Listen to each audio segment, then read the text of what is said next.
Assalamualaikum warahmatullahi wabarakatuh. Innal hamdalillah nahmaduhu wa nasta'inu wa nastaghfiruh wa na'udzu billahi min syururi anfusina wa min sayyiati a'malina may yahdihillahu fala mudhillalah wa may yudlil fala hadiyalah. Asyhadu an la ilaha illallah wahdahu la syarikalah wa asyhadu anna Muhammadan abduhu wa rasuluh. Allahumma shalli wa sallim wa barik ala sayyidina Muhammad wa ala alihi washabihi ajma'in, amma ba'd. Alhamdulillah, pada kesempatan ini kita dapat bertemu kembali dalam kegiatan life skill ya. Kemarin kita sudah membahas mengenai adab berdoa, baik adab sebelum berdoa ataupun adab ketika berdoa.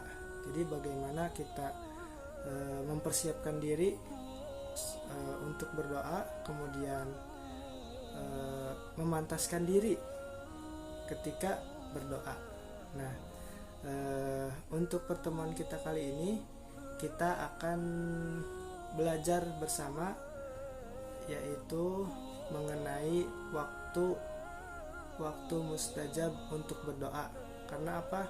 Karena selain kita memperhatikan adab berdoa ya, adab sebelum ataupun ketika berdoa, sebagai ikhtiar agar Allah mengabulkan doa kita, kita juga harus memperhatikan waktu. Nah, pada kesempatan ini kita akan belajar mengenai waktu mustajab untuk berdoa. Ada beberapa waktu mustajab kita berdoa ya. Di antara waktu-waktu mustajab berdoa, kita akan belajar 3 waktu ya, 3 waktu di mana waktu itu waktu yang tepat untuk kita berdoa. Apa saja atau kapan saja waktunya? Mari kita belajar bersama. Yang pertama waktu mustajab berdoa yaitu ketika waktu sahur ya, ketika kita sahur atau di sepertiga malam terakhir ya, sebagaimana firman Allah di dalam surat Az-Zariyat ayat 18, wabil asharihum yastaghfirun ya. Jadi ketika waktu sahur atau akhir-akhir malam itu mereka memohon ampunan kepada Allah Subhanahu wa taala. Nah, silakan Ananda manfaatkan waktu mustajab ini ketika Ananda sahur, kalau besoknya akan saum sunnah Kamis misalkan ya. Nah, itu ketika sahur silakan Ananda selain makan sahur juga memperbanyak berdoa kepada Allah Subhanahu wa taala, ataupun ketika Ananda tahajud ya di sepertiga malam ya, mendekati ke waktu subuh itu silakan maksimalkan untuk sebanyak-banyaknya berdoa kepada Allah ya. Berdoa agar disehatkan Ananda, disehatkan keluarga, dilancarkan urusannya, dimudahkan hafalannya, dimudahkan pelajaran-pelajaran di sekolah. Jadi silakan Ananda maksimalkan berdoa ketika waktu tersebut, yaitu di waktu sahur atau di sepertiga malam. Kemudian waktu mustajab lainnya yaitu waktu yang kedua ya. Yang kedua yaitu ketika berbuka puasa. Nah, ini Ananda sekalian, sebagaimana hadis Nabi yang berbunyi ada 3 doa yang tidak akan tertolak, yaitu doa orang yang berpuasa ketika berbuka, kemudian doa orang atau doa pemimpin yang adil, dan ketiga yaitu doa orang yang terzalimi. Nah, ini bisa Ananda manfaatkan ketika Ananda saum Senin ataupun saum Kamis ya. Nah, ketika berbuka itu ya, takjil, kemudian silakan manfaatkan waktu berdoanya ya, banyak banyak berdoa gitu. Jangan langsung makan banyak gitu ya. Habis buka takjil langsung makan. Nah, jangan. Jadi diusahakan silakan takjil seperlunya, kemudian berdoalah, memohon kepada Allah untuk kebaikan di dunia dan di akhirat. Kemudian dari hadis tersebut dikatakan bahwa doa yang mustajab itu yaitu pemimpin yang adil. Nah, silakan Ananda mulai dari sekarang berperilaku baik, berperilaku jujur, dan kelak nanti jika Ananda menjadi pemimpin, jadilah pemimpin yang adil. Karena ketika Ananda sudah menjadi pemimpin yang adil, maka insya Allah doa Ananda itu mustajab ya. Ustaz doakan semoga Ananda kelak menjadi pemimpin-pemimpin yang soleh ya, yang adil terhadap rakyatnya. Amin ya Allah ya Rabbal Alamin.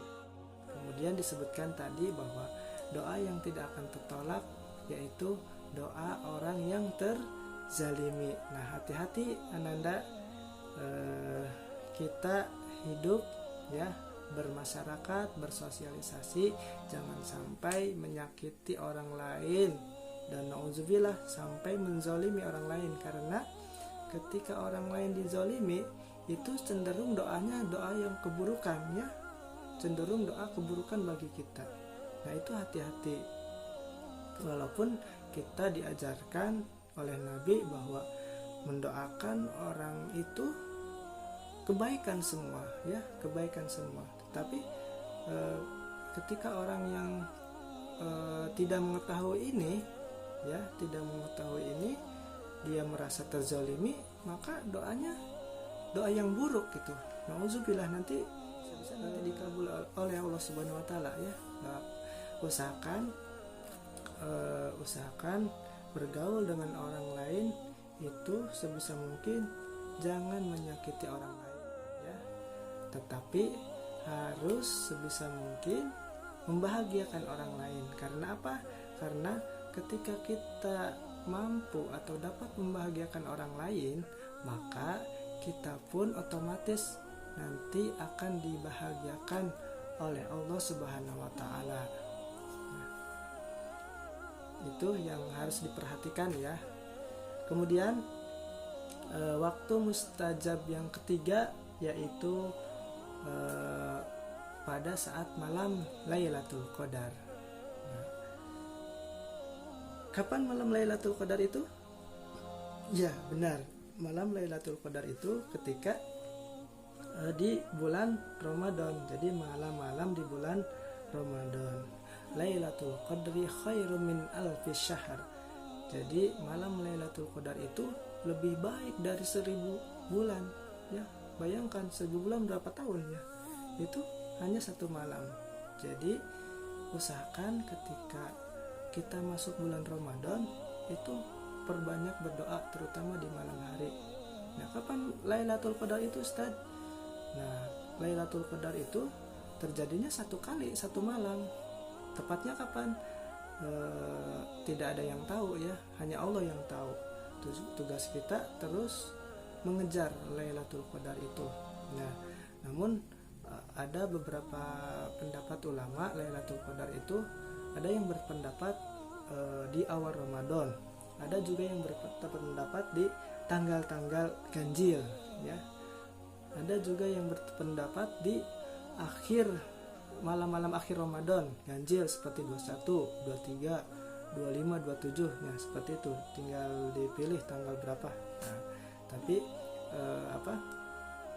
amannya kita maksimal ibadah itu ya dari awal malam bulan Ramadan sampai akhir ya, kita maksimalkan di sana ya. Ada Lailatul Qadar ataupun tidak, kan kita tidak tahu ya kapan Lailatul Qadar itu. Jadi maksimalkanlah dari awal sampai akhir, kita terus beribadah dan perbanyak berdoa. Nah, itu jadi 3 waktu mustajab berdoa itu pada kesempatan ini ya, kita bahas 3 dulu ya. kita bahas 3 dulu. Yang pertama ketika waktu sahur atau di sepertiga malam terakhir. Kemudian ketika berbuka puasa ya bagi orang yang berpuasa, dan juga nanti diperhatikan hadis Nabi yang mengatakan tiga doa yang tidak akan tertolak. Itu silakan perhatikan dan diamalkan. Kemudian yang terakhir yaitu ketika malam Lailatul Qadar. Nah, itu yang bisa Ustadz sampaikan ya. Semoga ada manfaatnya ya. Mohon maaf jika banyak kesalahannya ya. Mudah-mudahan nanti kita semua bisa mengamalkannya, memperhatikan waktu-waktu berdoa ya, terutama di waktu-waktu mustajab. Nanti pertemuan selanjutnya insya Allah kita akan membahas waktu-waktu mustajab berdoa lainnya. Syukron. Assalamualaikum warahmatullahi wabarakatuh.